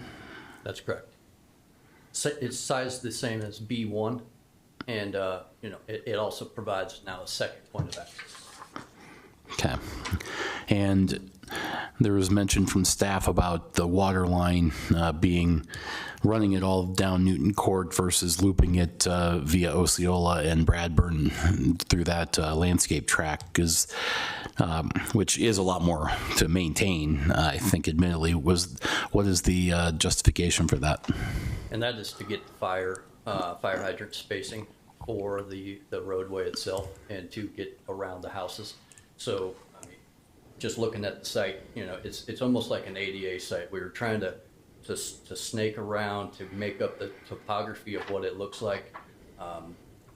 If we were to just look at the total overall water length of what it would be if it was just Osceola and took connection to Bradburn, we're looking at about 1,250 linear feet, and what we have total for ours is about 1,900 linear feet. Okay, so about 700 extra linear feet there. Okay. But it provides the secondary point of access, provides the fire hydrant, and it provides where the water and the meter pits could be accessible from those points. Okay, understand. Thank you. And did I read this correctly, that we are not asking for any exceptions on parking? We are not. We are meeting, as was requested by council, to meet all parking requirements. Actually, one of the challenges of getting rid of that alleyway, if you loaded both sides of Osceola, is we would come back for a parking exception, because then we'd be coming from driveways and would not have the roadway width to be able to park. So that's another part of that. Commissioner, to your just other question that you just offered as well. The other thing, we actually believe this provides great access for fire protection for the homes on 82nd and the south side of LaPlace Court. Otherwise, it is a long journey around to come back to those homes there. So that's why we believe this secondary access also provides for that as well. Okay, great. Thank you. I'm seeing no other questions at this point. Let me get back to my script here, and I'm going to hereby open the public testimony for this item. Madam Secretary, have there been any emails or voicemails for this item? No emails, no voicemails. We do have 3 speakers for this evening. Okay, well, let's call speaker number 1. Sure. Contestant number 1, come on down. Linda Graybill? Great.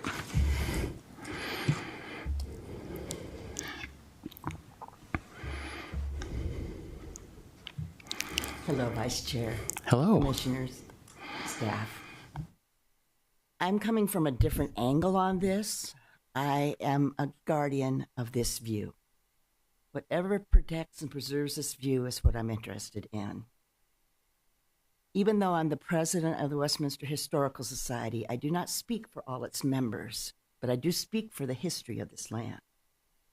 As a local citizen and representative of the community and its history, I want to express my desire that the magnificent view from the top of Lowell Boulevard, southeast of Bradburn Drive, be preserved for all. The current plans show only the perspective to the northwest towards Long Peak, unless I'm mistaken. That's the viewing corridor I'm looking at. This limited view would restrict the majestic sunset views to the immediate west that people currently come to see throughout the year. It would also restrict the uninterrupted panorama of the foothills and local Rockies during the day. Catching a glimpse of the Rockies while driving is wonderful, but being able to park and enjoy the changing vistas throughout various cloud patterns and the setting sun is something that cannot be duplicated. Having worked at the school directly east of this view for 20 years, I've marveled at the constantly changing patterns from day to day. I'm still mesmerized by it all. When I personally go there to take pictures, it is so easy to get a full spread of the nature without any presence of man-made structures. Once the property is developed, it cannot be easily undone.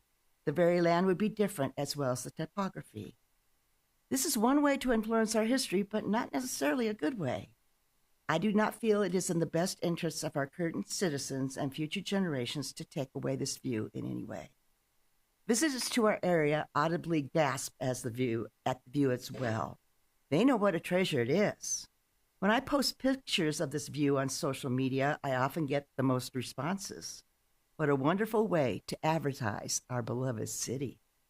This scene is somewhat hypnotic. It is difficult for me to tear my eyes away from it when I get the opportunity to just sit and be still before this view. My classroom was often facing those mountains, and I had to purposely put the back of my desk chair so I wouldn't stare at it. Otherwise, I wouldn't be able to teach. By the way, do you know what the name Westminster actually means? Well, you can figure out the first part. We all know that west has to do with what is west of this city, which is this view. Now, a minster is a church, and a church is a place where people gather to view things from a spiritual perspective.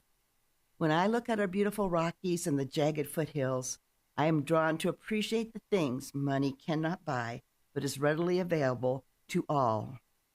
I keep considering that this development, I'm thinking of the 26 families that get to occupy this development. That's not very many. I hope these people appreciate what they're getting, because that's not a very big percentage of our population. Now, my soul is full of the wonder of what I see. My heart is at peace, and the troubles of this world fade in the splendor of what lies before me. Now, a Bible verse says, if you have faith and do not doubt, you can say to these mountains, be removed and be cast into the sea, and it will be done. Well, until and if this ever does happen, we must be stewards of this treasure we have been given. We are caretakers of this earth we get to reside on, and we can only appreciate it to the extent that we can see it. Another verse says, I will lift up my eyes to the mountains. Where does my help come from? My help comes from the Lord, the maker of heaven and earth.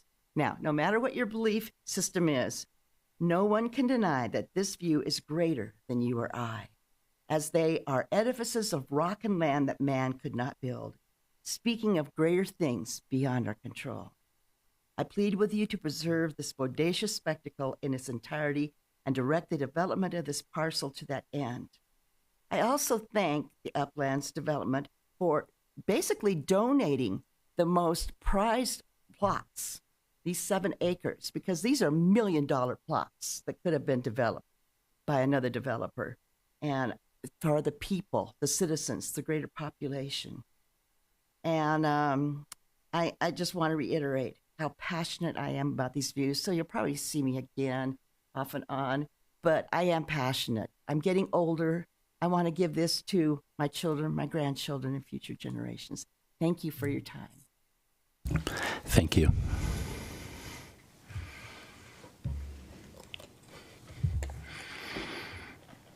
Next is Mark Peterson.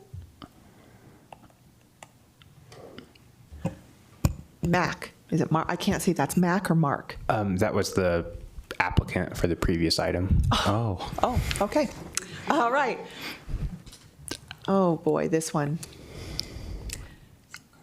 Is that Carson? I can't read that first name. The last name starts with an R.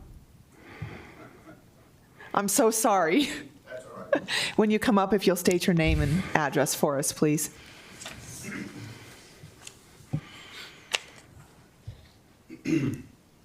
My name is Charles Ragsdale. I live at 8120 Osceola Street. Not Osceola, but Osceola Street. My concern is, well, when I saw the design, the first thing I thought of was we have another Highland Hill or a Highland trailer park. And that's exactly what we're getting.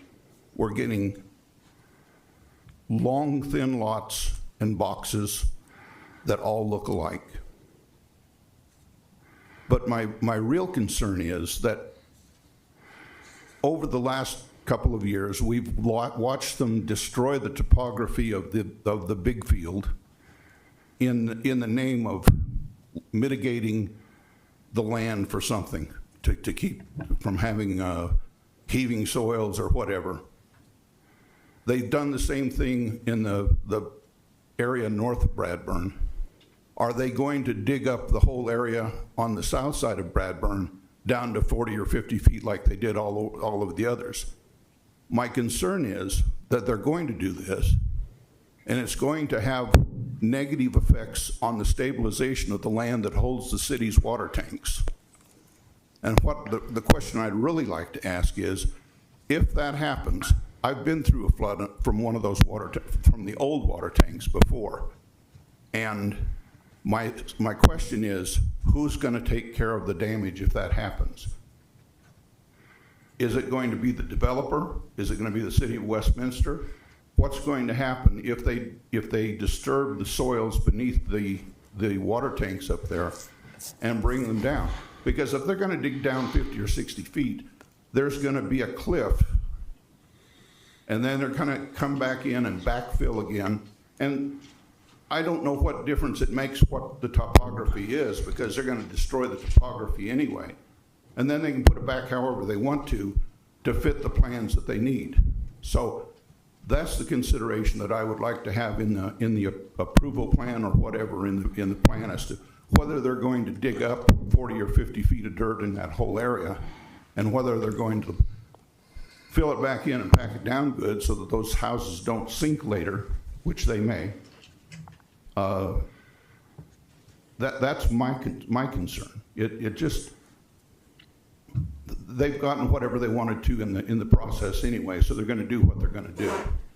But what I want to make sure of is that in the long run, if something happens to those tanks and 6 million gallons of water comes roaring down our side of the house, the hill over there, because the tanks are a lot closer to us than they are to them. I just want to make sure that you guys will make sure that they're held liable for any damage that's done to our properties. Thank you. Last speaker we have is Don Vogt.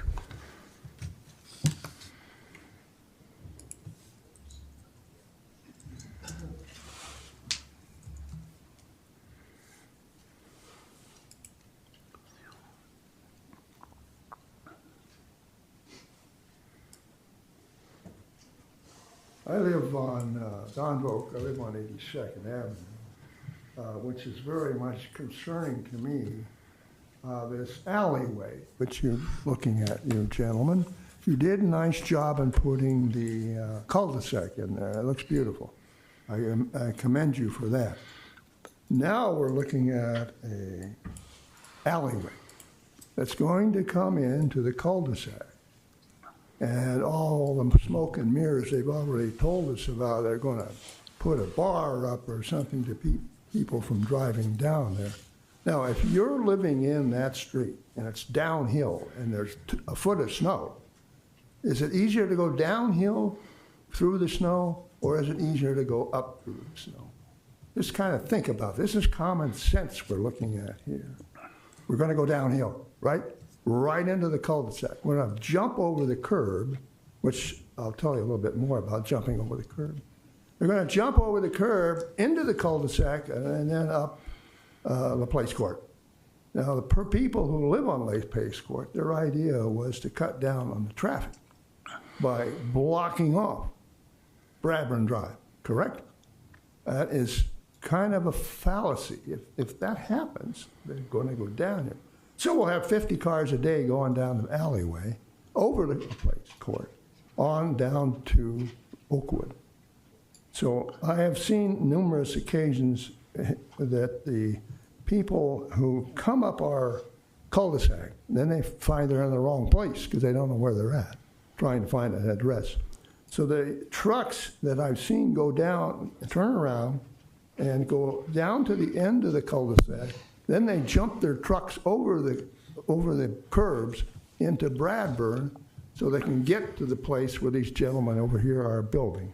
I've had several cement trucks do that, and there are some delivery trucks that do that. So we're looking at a little smoke and mirrors here, I'm telling you here, that this cul-de-sac and the road going into it, they're talking about, is not really feasible. I think you need to take a look at that. There ought to be some other planning that needs to be done to address that. So you gentlemen are the experts. Figure it out, please. Thank you so much. Thank you.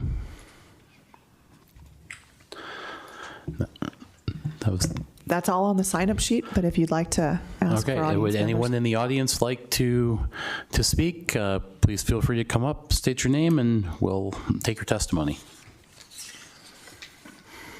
Good evening, Mr. Chairman, members of the committee, staff. My name is Ann Ragsdale. I live at 8120 Osceola Street, Westminster, Colorado. First of all, I'd like to know, is it not true through the city that we are to have 10 days notification as a member who's going to come and speak tonight? Because we did not receive our 10-day notification until 9 days. People have plans, and there's a reason for the 10-day notification. So I'm going to suggest that perhaps this meeting is not legal to begin with. Osceola Street is a north-south street, as is Newton. This is not an east-west street, as you can see on the map. Bradburn is an original diagnostic street. That's why it goes diagonal. The trail that they are talking about is a sidewalk bordering the city water tank property. There's a possibility that this is a safety concern as well. I would suggest that you may consider that a closed area and not a pedestrian street or pedestrian walkway. I thank you very much for your time. And I also want to thank the planning department. I think you made a presentation that is just fantastic. Thank you. Thank you.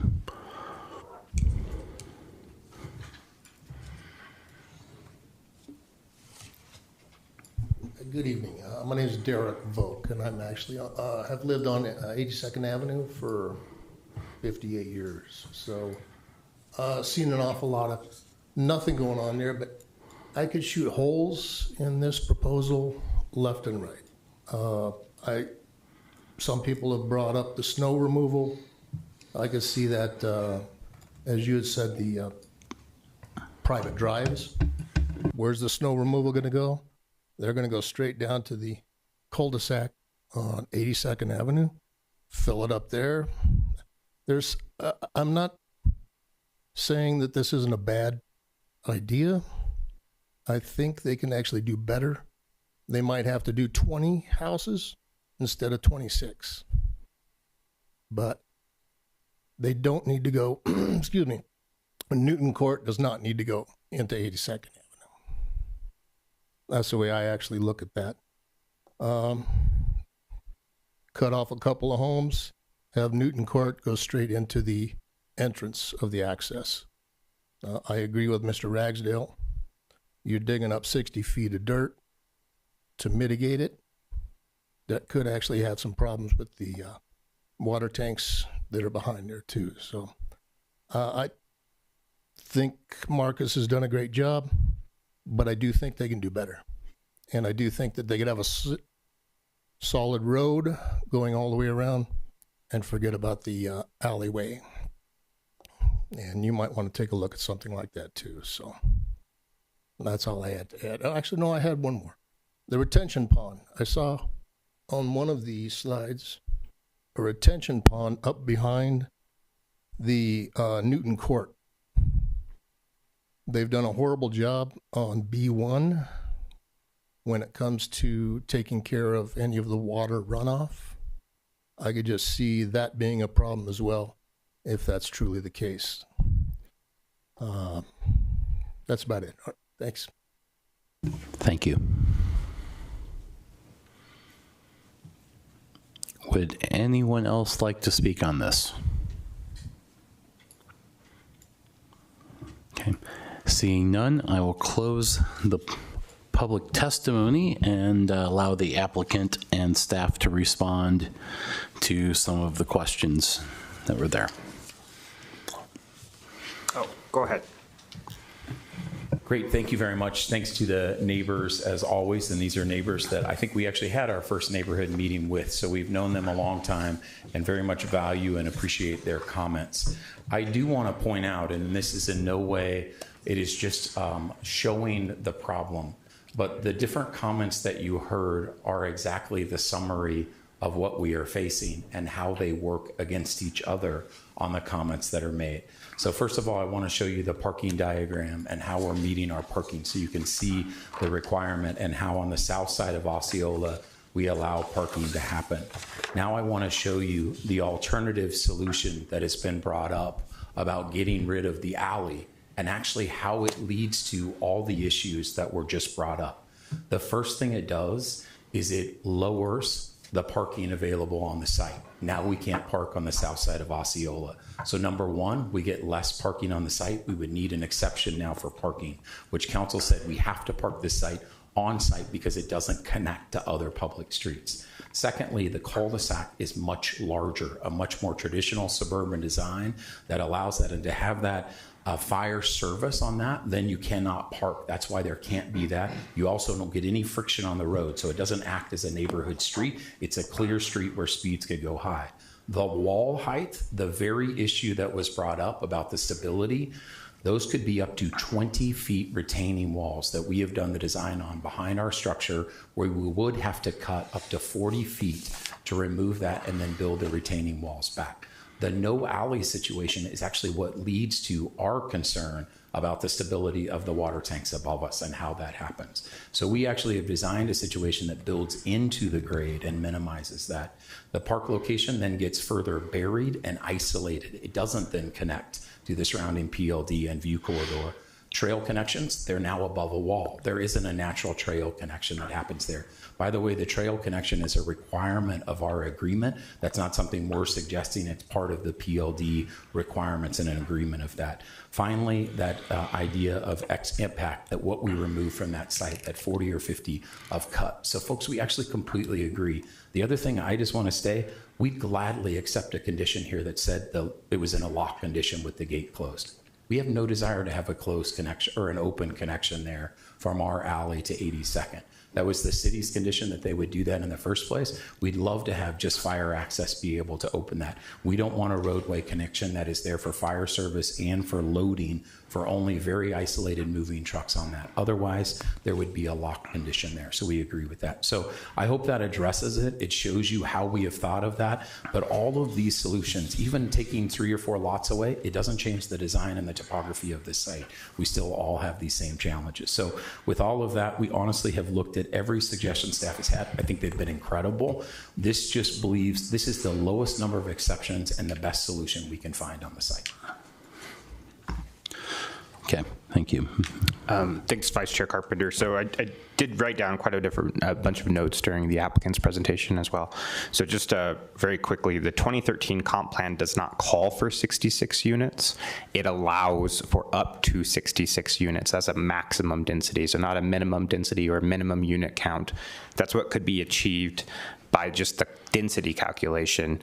That density cannot be realized if you impose the design standards, various different design standards of the city and engineering standards.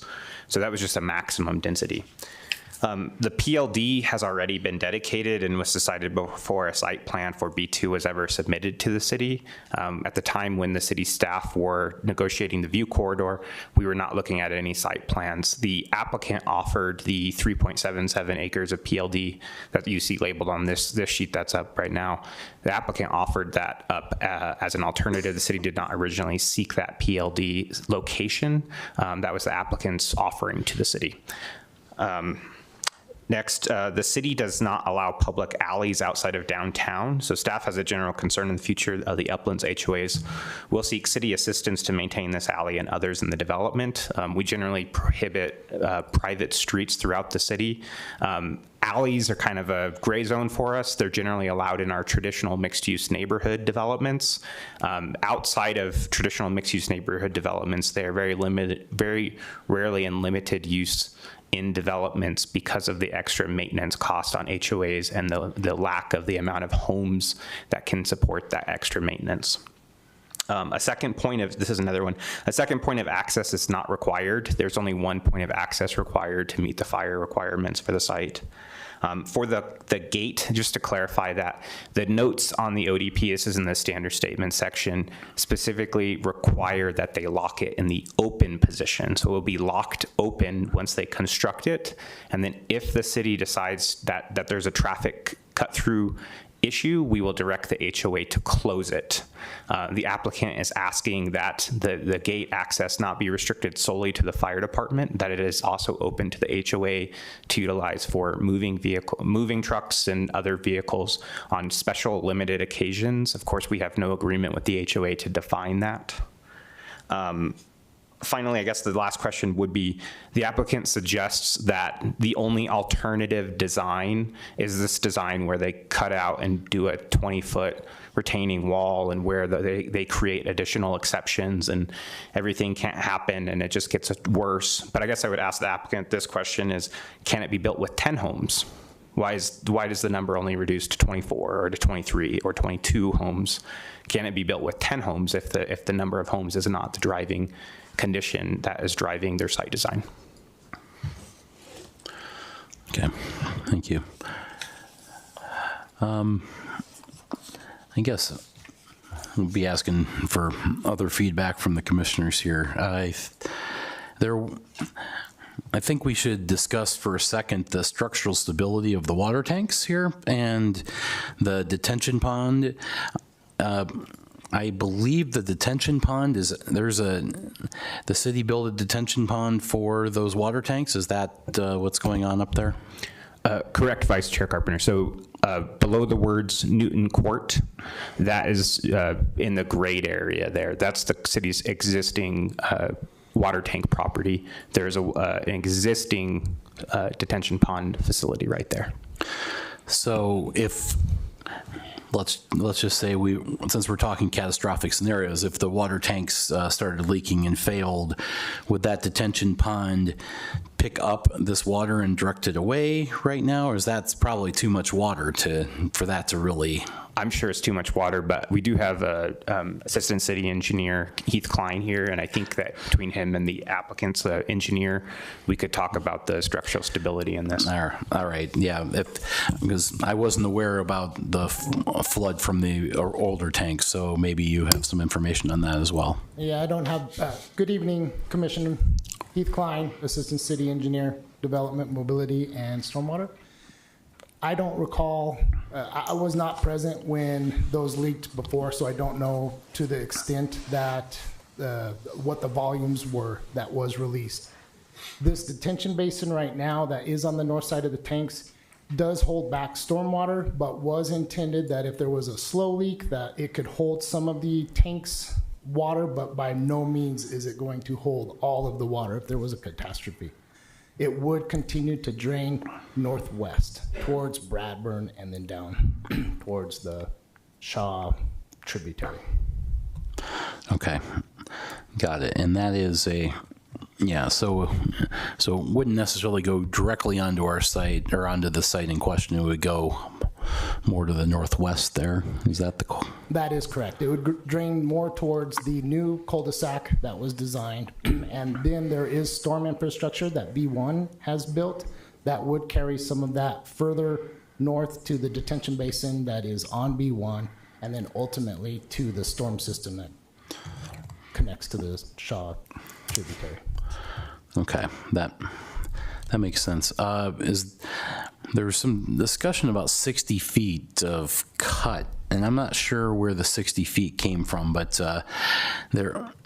is there any concern about excavating? It looks like it's quite a distance there. Is there any concern about that, the structural stability of that slope if there's excavation down below that for retaining walls or for this grading for this development?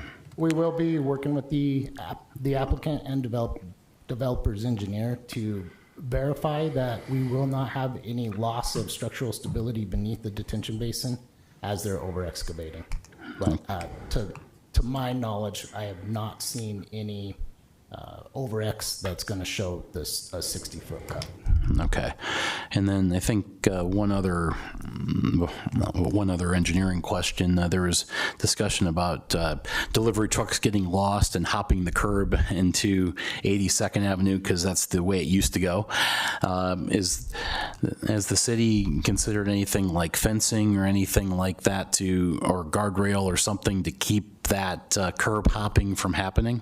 Yes, we could look at the guardrail and or delineators, end of road delineators there at the end of LaPlace Court onto 82nd Avenue. But what we were seeing was that Waze and Google Maps was not showing that this had been disconnected. So for a lot of the delivery drivers, they operate with Google Maps. We have now since informed Google of this disconnection, and we're going to see if there is a reduction in that. Unfortunately, one of our residents brought up like concrete trucks. Well, that's kind of directly potentially related to B1, but that too, we've been informing our contractors not to use LaPlace Court, and so hopefully we will see a reduction in curb hopping. Great. Thank you, Mr. Klein. Appreciate that. Okay. Let's see. Let me make sure. There's some questions about the street naming conventions. Since Newton Court does seem to go due east-west, and that if that were to be a named alleyway, wouldn't that be changed? And the same with Osceola Way. Thank you for the correction of the pronunciation to Osceola. But that also goes generally east-west. Are those names set in stone, or would those names be changed to a numbered way or something like that, and more in conformance with the city and the Denver street naming conventions? Thanks for that question, Vice Chair Carpenter. So the city requires that any new roadways be evaluated by our fire department for their naming to be consistent with the Denver street grid. The reason we call that Osceola Way is because of the connection point at Bradburn Drive there on B1, that is Osceola Street. I want to say we named it directly there. So to keep it consistent, because they're at the same access point on Bradburn, we kept that name Osceola. For Newton Court, that was the name the fire department thought would be most appropriate for the alley. They are requiring that the alley be a named street, so that way when first responders are reporting to those homes that would be on the alley, loaded from the alley, it'll be clear to them where they have to respond to and where they have to drive to. It is not presumed at this time that there would be access to those homes from Osceola Way, and that any responder, whether it be a police officer or a paramedic, that they would need to drive up the alley to the front door of these homes in order to respond to a call. So that's the reason why for Newton Court. The naming was chosen by the fire department. Got it. Okay. Let's see. I feel like there's some discussion about snow removal as well, and I wrote down snow removal, and I don't remember what the issue was. It might have been snow removal for Newton Court for the private alley. That might be do you know where that would end up? Yeah, so we were planning for that near and around that turnaround on the east and west side of that, and then also along the east side, and then obviously the cul-de-sac. Okay. Got it. All right. I think that's most of my questions. Are there any other questions from the commission at this point? discussion? Or maybe Commissioner Mayo? I guess since we're talking about snow removal, on Newton Court, since that's a private drive, is the HOA going to have snow removal equipment? Yes, we will, and just, we've looked at that. These homes, we believe, just based on our analysis, are probably $1.5 million plus on that. We think it's a very financially stable HOA to do that. So yes, sir, we would. I also want to say, and I mean this fully respectful, if it were down to 10 lots, the development wouldn't happen. We couldn't build that to justify the infrastructure costs. So that's why we've kind of stayed in the same range of units. Okay, thanks.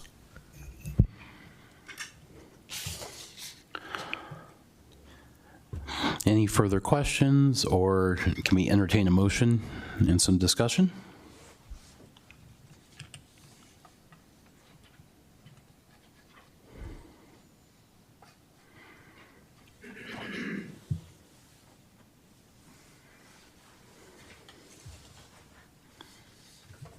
Commissioner Pegg? I'll say that I am sympathetic to the developers, what the developer's trying to address in planning the site. And so I move that the Planning Commission recommend that City Council approve the official development plan for Uplands filing to Block 2. Thank you, Commissioner Pegg. Do we have a second?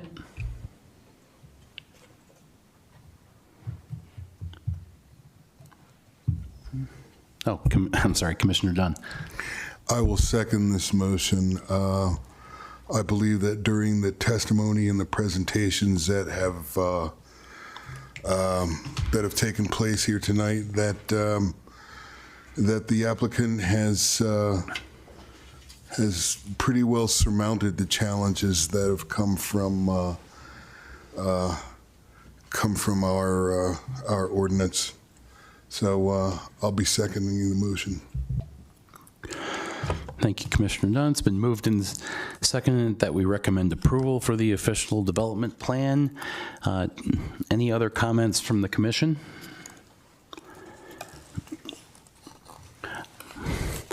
I will say I agree with Commissioner Dunn's assessment of the situation there. I think they have addressed these issues. I might have designed it differently were it my property, but I think all the questions have been answered to my satisfaction. Commissioner Kinnear. Thanks, but my starting point is always with what does the Westminster Code allow? And if it allows exceptions, what are the conditions that need to be met for those exceptions? And when we combine that with staff review, the presumption for me goes up. And so it's a high hurdle to overcome that presumption that the standards were not met to justify the exceptions in this case. And there are a number of them.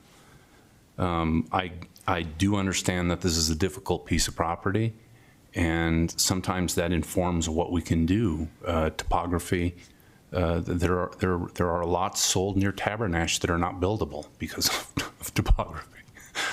So while I understand that this may be problematic, I think that we need to be careful about granting exceptions, especially after a careful review from staff. And so I just don't think that standard has been met in this case. I'm a little concerned as an attorney about the notice problem. So whether that's a real problem, that we even have authority to vote on anything tonight. So perhaps our city attorney can address that. Whether or not there is a notice issue, it doesn't actually impact what you do right here. There could be a later proceeding that addresses that, but for the moment, we really cannot postpone or cancel this hearing as a result of an individual claiming there's a notice problem. Okay. Noted that there might be a problem or a potential problem is raised, but we move on with. Very good. Thank you. That's all I have. Thank you, Commissioner. Any other discussion? If not, may we have a roll call vote, please? Commissioner Pegg, Yes. Commissioner Kinnear, No. Vice Chair Carpenter, Yes. Commissioner Mayo, Yes. Commissioner Dunn. Yes. Motion passes on a 4-1 vote. Thank you to the applicant and to staff for their thorough investigation of this. Do we have any discussion of old business? How about miscellaneous business? All right. Seeing none, our next meeting is what, July 8th? That'll be a study session on the Unified Development Code, and we will adjourn this meeting at 9:09 p.m.